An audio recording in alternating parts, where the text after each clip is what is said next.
नमस्कार बच्चों, आपका अपने YouTube channel math bye DK sir में स्वागत है। आज हम हिंदी की कार्य पुस्तिका परवा वर्ष 2023-24 कक्षा 6-7 के होशियार आधारित प्रारंभिक मूल्यांकन भाग 1 को हल करेंगे। देखिए, इसको सॉल्व करते हैं। पहला प्रश्न आपके सामने है, रिक्त स्थान के लिए सही विराम चिन्ह चुनें। तो देखिए, क्या ये बात सही है कि ऊँट अपने कुबड़ में पानी रखते हैं? तो क्या यानी क्या, कैसे, क्यों, ये प्रश्न पूछने के लिए है, इसलिए इसमें प्रश्नवाचक चिन्ह आएगा और आपका पहला ऑप्शन सही हो जाएगा। ठीक है।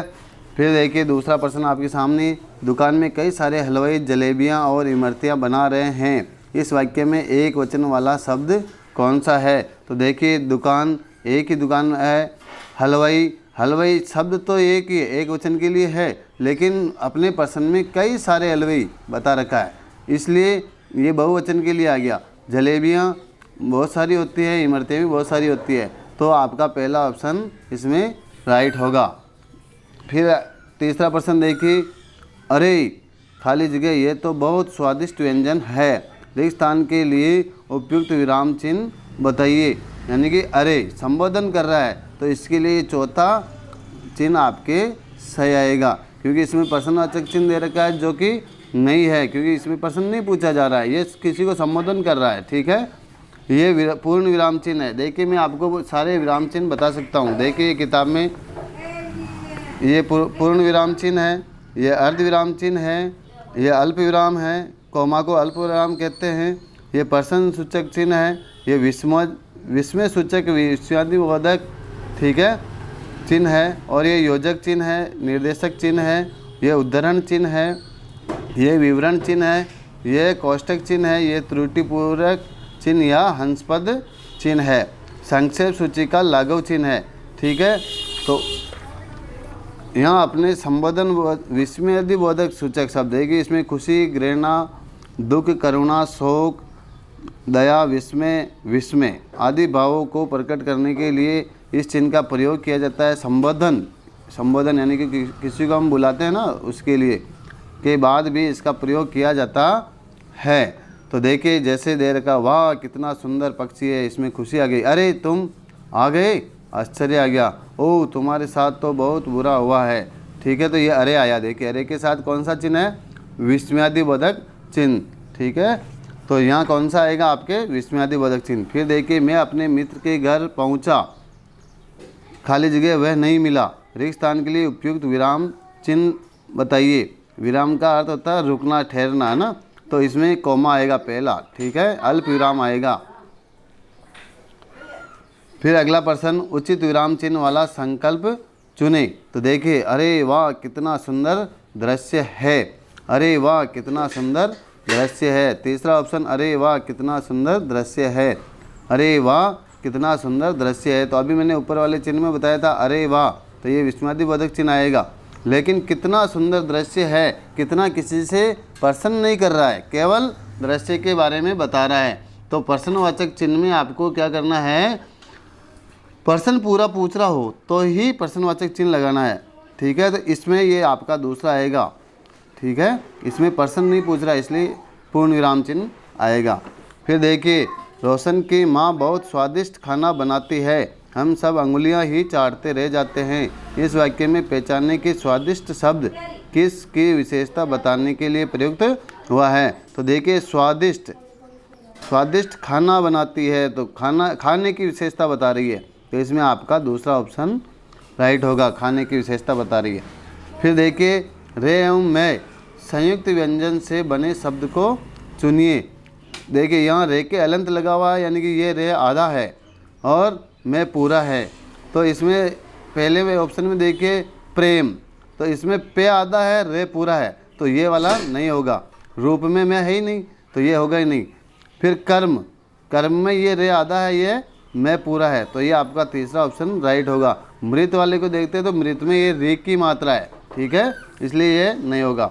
8वां प्रश्न देखिए, सही विकल्प चुनकर दिए गए वाक्य को पूरा करें। मैं कल क्रिकेट मैच देखने गया था, मैच देखने में बहुत मज़ा आया। देखो जा रहा था नहीं होगा, जा रहा था, जाना ये नहीं होगा, गया था। कल गया, भूतकाल की बात हो गई तो गया था, पहला ऑप्शन हो गया।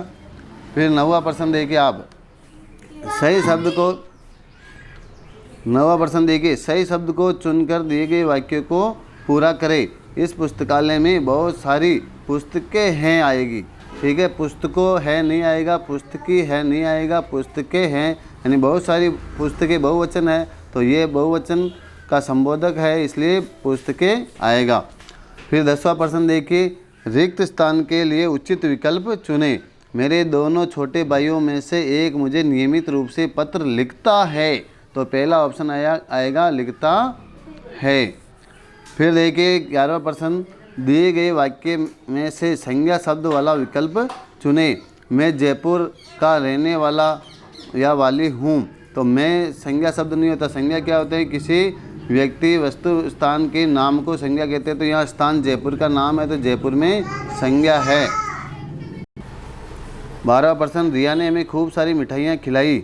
ऊपर दिए गए वाक्य में कौन सा शब्द क्रिया है, तो देखिए खिलाना, खाने की क्रिया हो रही है, तो इसमें खिलाई शब्द आएगा, खूब सारी हमें नहीं आएगा, ठीक है। फिर देखिए गद्यांश आ गया आपके पूरा। निम्न गद्यांश को पढ़कर प्रश्न संख्या 13 से 15 के उत्तर दीजिए। भोजन का इतिहास एक ऐसा विषय है जिसे इतिहास के किसी भी अन्य पहलू की तरह प्रलेखित अतीत की जांच करके खोजा जा सकता है। कुक बुक, यानी कि एक किताब का नाम है कुक बुक, कुक यानी पकाने का काम है ना, इस उद्देश्य के लिए विशेष रूप से उपयोगी है, जो परंपराओं, संस्कृति और भोजन से संबंधित भौतिक कारकों में अंतर्दृष्टि प्रदान करती है। उदाहरण के लिए भारत में राजा नल की पुस्तक है पाक दर्पणम, जो पाक शास्त्र पर सबसे पुरानी और पहली पुस्तक मानी जाती है। आज कुक बुक पारंपरिक मुद्रित प्रारूपों से परे विकसित हो गई है, जिनमें भोजन के बारे में जानकारी और वृत्त चित्र निर्देश शामिल है, और साथ ही सोशल मीडिया। यहाँ से एक लाइन कम प्रिंट हुई है, फिर भी मैं आपको आंसर बता दूंगा। देखिए, कुक बुक किसी समुदाय के इतिहास को समझने में कैसे मदद करती है, तो देखिए पहला ऑप्शन वे राजाओं का दरबार में खाए गए हर भोजन का दस्तावेजीकरण, तो वे राजाओं का दरबार में खाए गए हर भोजन का दस्तावेजीकरण है। तो देखिए इस गद्यांश में कहीं पर भी राजाओं के दरबार में खाए गए भोजन का कोई उल्लेख नहीं है, तो पहला ऑप्शन आपका नहीं होगा। फिर देखिए वह भोजन से संबंधित पौराणिक कथाओं और परंपराओं में अंतर्दृष्टि प्रदान करती है। देखिए ये अंतर्दृष्टि प्रदान करती है, परंपराओं, संस्कृति और भोजन से संबंधित भौतिक कारकों में अंतर्दृष्टि प्रदान करती है, तो ये आपका दूसरा ऑप्शन राइट होगा। तीसरा, वह मुंह में पानी लाने वाले व्यंजन बनाने के लिए चरण दर चरण मार्गदर्शन प्रदान करते हैं, यह भी नहीं होगा। फिर देखिए वे नए व्यंजनों और तकनीकों के साथ नए प्रयोग करने में घरेलू रसोइयों की मदद करते हैं, तो ये भी नहीं होगा, ठीक है। फिर अगला 14वां प्रश्न, पाक दर्पणम पुस्तक का भारत में पाक शास्त्र के इतिहास में क्या महत्व है, तो देखिए वे पाक कला पर ऐतिहासिक महत्व की पुस्तक मानी जाती है। देखिए इतिहास के बारे में शब्द आया, तो ये ऐतिहासिक पुस्तक है, इसमें पहला ऑप्शन ही राइट होगा। देखिए आगे इसमें फिर वो इसमें दरबार में खाए जाने वाले सभी व्यंजनों का दस्तावेजीकरण किया गया है, तो नहीं किया गया है, गलत। ये मुंह में पानी लाने वाला, तो ये भी गलत। ये पुस्तक एक प्रसिद्ध भारतीय शेफ द्वारा लिखी गई है, तो गलत, ठीक है।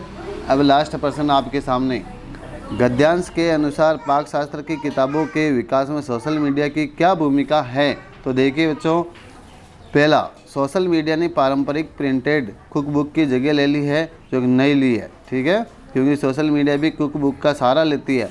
सोशल मीडिया ने भोजन के इतिहास को समझना और कठिन बना दिया है, तो ये भी गलत बात है, ठीक है।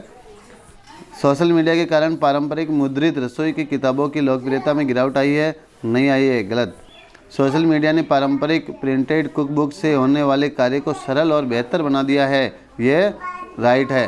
तो इस प्रकार आपका ये कार्य होशियार आधारित प्रारंभिक मूल्यांकन एक पूरा हुआ है। और हमारा वीडियो अच्छा लगा हो तो हमारे चैनल को प्लीज़ लाइक एंड सब्सक्राइब कीजिए। Thank you.